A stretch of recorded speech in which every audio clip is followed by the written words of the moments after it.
You're listening to A Chapter a Day, a daily podcast. The Bible comes alive as we read a chapter out loud each day. Hello, hello, hello. It's time for a chapter a day. And today we are reading Daniel chapter 6. Very famous story. It says, it pleased Darius to appoint 120 satraps to rule throughout the kingdom, with 3 administrators over them, one of whom was Daniel.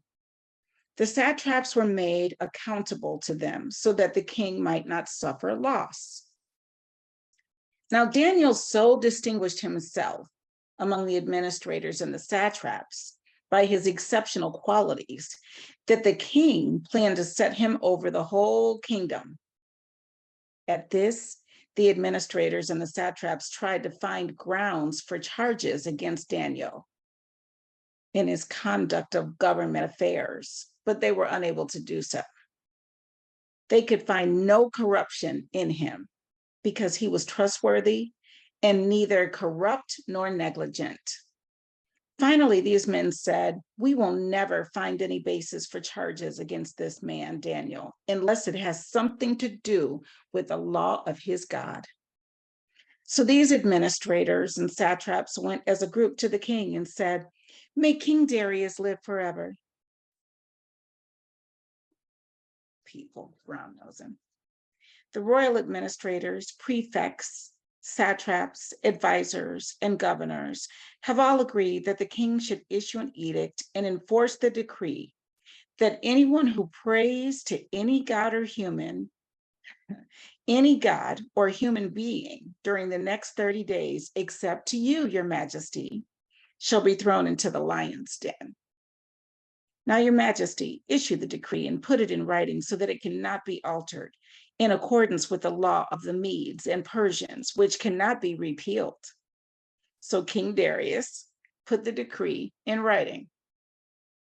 Now, when Daniel learned that the decree had been published, he went home to his upstairs room where the windows opened toward Jerusalem. 3 times a day, he got down on his knees and prayed, giving thanks to his God, just as he had done before. Then these men went as a group and found Daniel praying and asking God for help. So they went to the king and spoke to him about his royal decree.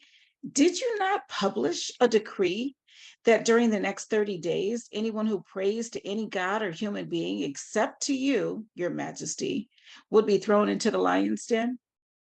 The king answered, "The decree stands in accordance with the law of the Medes and Persians, which cannot be repealed." Then they said to the king, "Daniel, who is one of the exiles from Judah, pays no attention to you, your majesty, or to the decree you put in writing. He still prays 3 times a day." When the king heard this, he was greatly distressed. He was determined to rescue Daniel and made every effort until sundown to save him. Then the men went as a group to King Darius and said to him, "Remember, your majesty, that according to the law of the Medes and Persians, no decree or edict that the king issues can be changed." So the king gave the order, and they brought Daniel and threw him into the lion's den. The king said to Daniel, "May your God, whom you serve continually, rescue you." A stone was brought and placed over the mouth of the den, and the king sealed it with his own signet ring and with the rings of his nobles, so that Daniel's situation might not be changed. Then the king returned to his palace and spent the night without eating and without any entertainment being brought to him, and he could not sleep. At the first light of dawn, the king got up and hurried to the lion's den.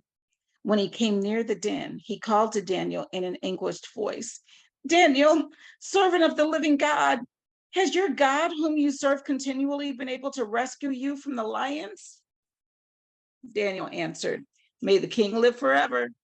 My God sent his angel, and he shut the mouths of the lions. They have not hurt me, because I was found innocent in his sight. Nor have I ever done any wrong before you, your majesty." The king was overjoyed and gave orders to lift Daniel out of the den. And when Daniel was lifted from the den, No wound was found on him because he had trusted in his God. At the king's command, the men who had falsely accused Daniel were brought in and thrown into the lion's den along with their wives and children. And before they reached the floor of the den, the lions overpowered them and crushed all their bones. Then King Darius wrote to all the nations and peoples of every language in all the earth, "May you prosper greatly. I issue a decree that in every part of my kingdom, people must fear and reverence the God of Daniel, for he is the living God, and he endures forever. His kingdom will not be destroyed. His dominion will never end. He rescues and he saves. He performs signs and wonders in the heavens and on earth. He has rescued Daniel from the power of the lions." So Daniel prospered during the reign of Darius and the reign of Cyrus the Persian. And that was Daniel chapter 6. I'll see you tomorrow for a chapter a day.